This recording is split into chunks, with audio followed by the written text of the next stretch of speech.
Hello, here's the chapter on the environmental movement. You can see this is a picture of Rachel Carson here. Here's an excerpt from her famous book published in 1962 called Silent Spring that really launched the environmental movement. An environmental wake-up call. There was once a town in the heart of America where all life seemed to live in harmony with its surroundings. Then a strange blight crept over the area and everything began to change. Mysterious maladies swept across the flock of chickens. The cattle and sheep sickened and died. There was a strange stillness. The birds, for example, where had they gone? On the mornings that had once throbbed with the dawn chorus of robins, catbirds, doves, jays, wrens, and scores of other bird voices, there was now no sound. Only silence lay over the fields and woods and marsh. No witchcraft, no enemy action had silenced the rebirth of new life in this stricken world. The people had done it to themselves. Why it matters. The rights revolutions of the 1960s and 1970s eventually influenced all aspects of American life, including people's right to a clean and safe environment. The story told by Rachel Carson pointed out that human actions were harming not only the environment but people themselves. Public awareness of environmental issues prompted an important debate about the government's role in environmental regulations. Section focus question: what forces gave rise to the environmental movement and what impact did it have? Environmental activists speak out. In the 1920s, progressives had worked to conserve public lands and parks, but no one thought to worry much about the ill effects of industrialization. In 1952, however, a blanket of deadly smog caused by coal fires engulfed the city of London, killing some 12,000 people. 10 years after the London smog, a book sparked the modern environmental movement. Silent Spring sparks a movement. Coal smog is just one kind of toxic waste or poisonous byproduct of human activity. Another is acid rain or moisture in the air caused by the mixing of water with chemicals produced by the burning of fossil fuels. Toxic wastes are also produced when nuclear power is generated. Throughout the 1960s and 70s, scientists learned more about toxic wastes and other environmental threats.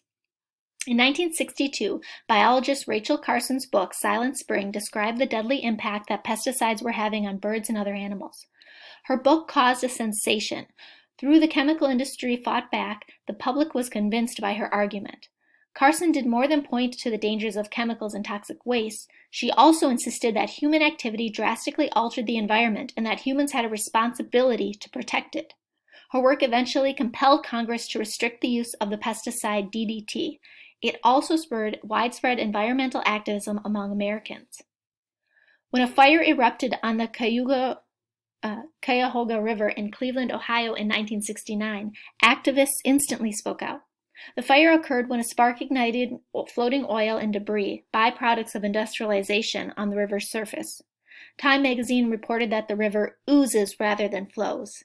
Even more luridly, the magazine remarked that in the Cuyahoga, a person does not drown but decays.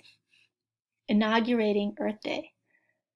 Events like the Cuyahoga fire seemed to confirm the dire predictions of Silent Spring.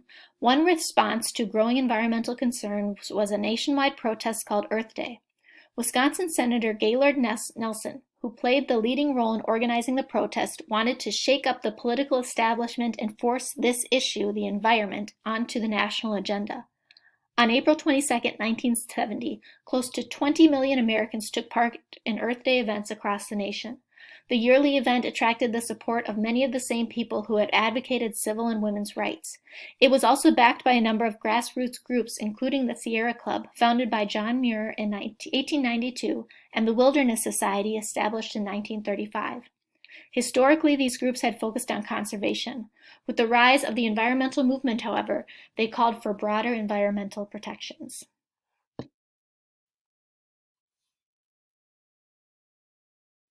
Here's a map of Superfund sites in 2008. A president turns environmentalist. In 1969, President Nixon declared that the 1970s must be the years when America pays its debts to the past by reclaiming the purity of its air, its water, and our living environment. Nixon had not come into office as an environmental activist, but the public's increasing concern with protecting the environment convinced him to support environmental reforms. Under Nixon's leadership, Congress created the Environmental Protection Agency, the EPA, in 1970. This federal agency's mission was to protect the entire ecological chain. In addition to cleaning up and protecting the environment, the EPA sought to limit or eliminate pollutants that posed a risk to the public's health, such as toxic substances that cause cancer. Nixon also signed a number of environmental laws. The Clean Air Act in 1970 combated air pollution by, among other things, limiting the emissions from factories and automobiles. The Clean Water Act of 1973 sought to limit the pollution of water by industry and agriculture, and the Endangered Species Act of 1973 promoted the protection of endangered plants and animals. President Gerald Ford continued in Nixon's footsteps. In 1974, he created the Nuclear Regulatory Commission to make sure nuclear materials would be handled safely without harmful impacts on people or the environment. Here is your first checkpoint question. How did the modern environmental movement grow? You can answer that using the information we just read. Here's the landfill in Bowers in Ohio before and after it was restored as a wetland. Environmental setbacks. As the 1970s drew to a close, a series of environmental crises made the headlines. They reinforced the public's concern about the environment and produced calls for even more far-reaching actions. Yet at the same time, a number of people began to wonder if the government had enacted too many regulations. Rather than calling for more federal action, they tried to limit the government's role in environmental protection. The EPA investigates Love Canal. In 1978, a resident of Love Canal, a community near Niagara Falls in upstate New York, hung a sign from his home that read, "Give me liberty, I've already got death." This sign referred to the fact that the residents of the community had exceptionally high rates of birth defects and cancer. Newspaper reporters and EPA investigators determined that these illnesses were caused by thousands of tons of toxic chemicals, which industries had been dumping on the ground for decades. One EPA administrator recalled the scene he witnessed following a heavy rain that sent toxic chemicals to percolating up through the ground. "I visited the canal area at that time. Corroding waste disposal drums could be seen breaking up through the grounds of backyards. Trees and gardens were turning black and dying. Puddles of noxious substances were pointed out to me by residents. Some of these puddles were in their yards, some were in their basements, others yet were on the school grounds. Everywhere the air had a faint, choking smell. Children returned from play with burns on their hands and faces." Eckhart Beck, EPA Journal, 1979. The Love Canal contamination, along with other events involving hazardous waste, prompted Congress to establish the Superfund in 1980. Meltdown at 3 Mile Island. Shortly after the investigation at Love Canal, an accident occurred in the nuclear energy industry. On March 28, 1979, at the core of the nuclear reactor at 3 Mile Island outside Harrisburg, Pennsylvania, began to melt after the reactor malfunctioned.